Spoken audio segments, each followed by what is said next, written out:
সাবেক প্রবাসী কল্যাণ ও বৈদেশিক কর্মসংস্থান মন্ত্রী ইমরান আহমেদকে নতুন করে ৩ মামলায় গ্রেপ্তার দেখানো হয়েছে। বুধবার সকালে সিলেট অতিরিক্ত চিফ মেট্রোপলিটন ম্যাজিস্ট্রেট আদালত তুলে গত বছরের ৫ আগস্ট পরবর্তী একটি হত্যা মামলায় ৭ নং আসামি হিসেবে গ্রেপ্তার দেখানোর আবেদন করার প্রেক্ষিতে এ নির্দেশনা দেন বিজ্ঞ বিচারক।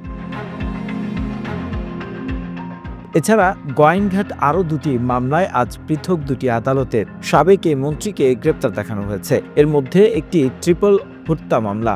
এসব তথ্য নিশ্চিত করেছে সিলেট অতিরিক্ত চিফ মেট্রোপলিটন ম্যাজিস্ট্রেট আদালতের assistant public prosecutor Ali Haider Faruk.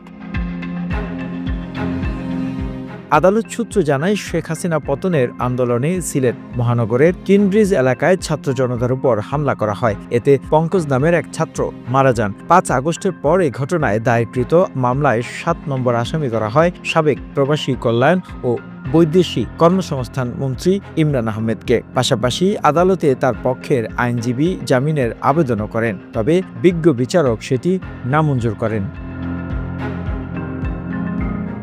The news Bangladesh desk report.